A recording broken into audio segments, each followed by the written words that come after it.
number 2 between Minigun and Stalife. Minigun is, of course, up 1-0. Thanks for tuning in. This is Railcoon and Iced here, bringing you the Root Gaming Success Pays Invitational.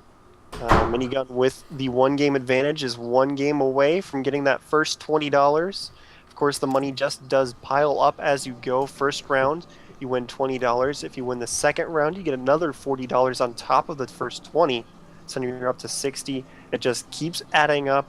It eventually gets to adding another $170, I believe, if you win.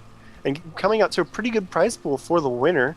But even if you make it through the first couple rounds and then wind up not winning, you still get a little bit of money in your pocket. It's a really nice system here for this invitational. I like it a lot. We see that Minigun is going to be the teal Protoss at the 3 o'clock location. His opponent, Col.Stalife, green Terran at 12. Close air, farther ground here on Lost Temple.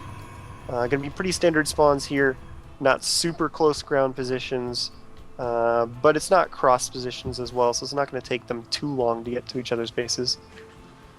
Yeah, and as you mentioned, for anybody that's tuning into the VOD here, guys, we know Col.Stalife did say Scrap Station, and Minigun did opt to veto it. It wasn't in a bad manner way. He did it as nicely as he could, but he just could not play a PVT on Scrap Station there. So Col.Stalife was okay with it. We are coming to Lost Temple because of that.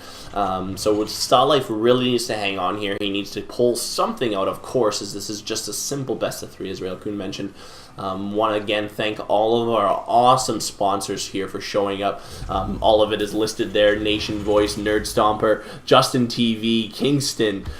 Just tons of awesome guys coming out to support this new kind of style of tournament. I really like this progressional style.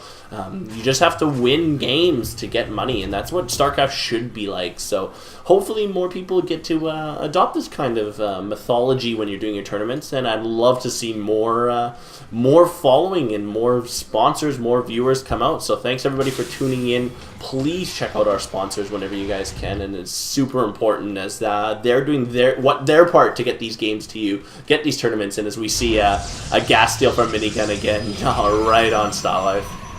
Yeah, so, wound up working out pretty well for him in the first game. And do make sure you visit Root-Gaming.com as well, because Root Gaming is the team that is putting on this whole invitational. And, they've been pretty much from the start saying that they don't want to be picked up by any major organization, trying to make it on their own. Really respect that. So do try and make sure you support them as we start getting back into the flow of big tournaments. They're all pretty much starting up again in the next couple weeks, next couple months or so. So we should be seeing a lot more of the Root guys. But right now we do see Minigun versus Col.Stalife. Gonna be interesting to see if Col.Stalife decides to go for an expansion here this time. But of course, that's the really nice thing about this opening here by Minigun. If he does the same opening with the 3 gateways, and he sees that Col.Stalife expands instead of dropping lots of barracks, he can just expand as well really safely off of the 3 gateways.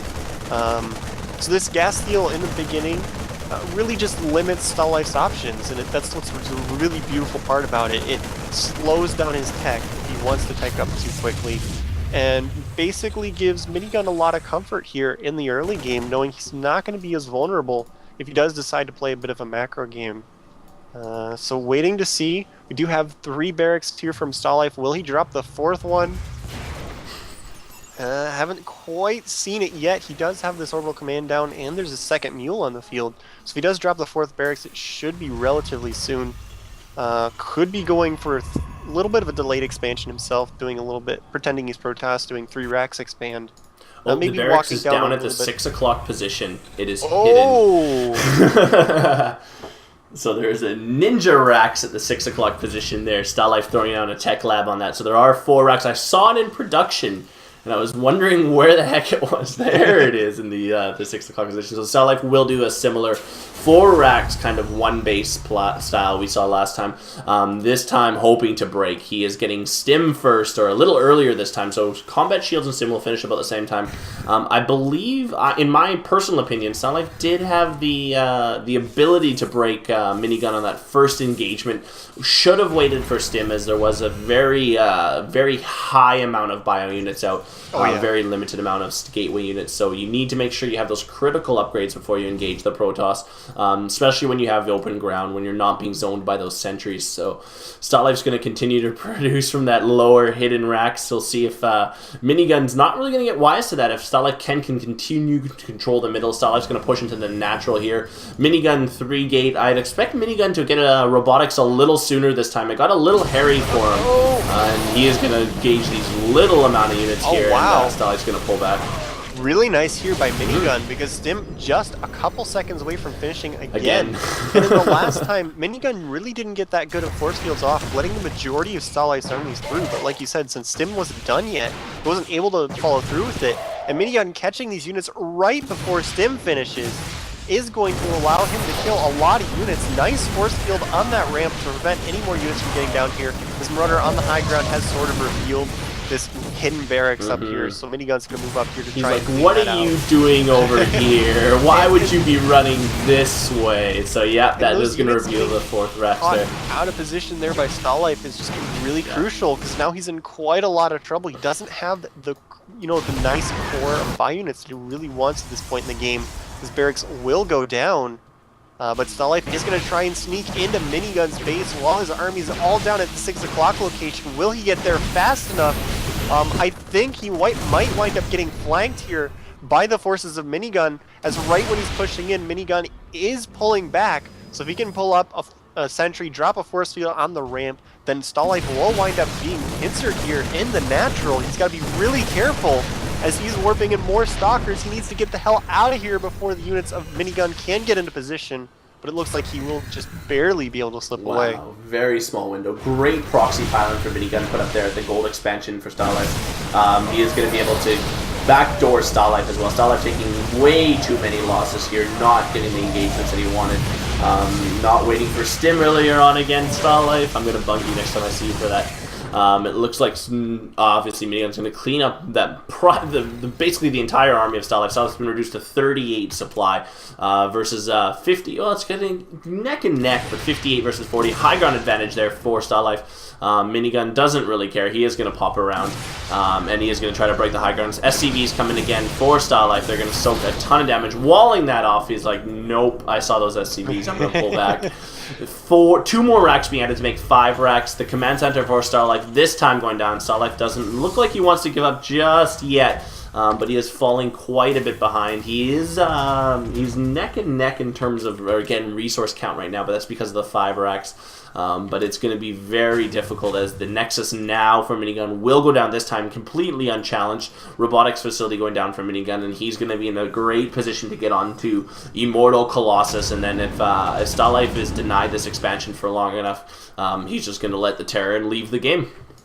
Yeah, and this is a really tough position for SPIlife, because as you can see, he's just on barracks at the moment. He does have this command center up, but he's not going to be able to fly it over with this Protoss army camping as natural. Without a factory, he can't get medevacs out here to slip out of the base and put pressure on the Minigun. He's just in a really tough spot. He's trying to lure some units up the ramp, but Minigun doesn't fall for it, and instead force fields the Marauder and kills it, just taking even more of a slight advantage. His Nexus is going to be finishing up soon, and he's just going to start getting out of control. Robotics Bay being started here for Minigun. So there's going to be Colossus. Once those hit the field, with a complete lack of a factory here from SPIlife and not being able to expand, that's just going to be really tough for him.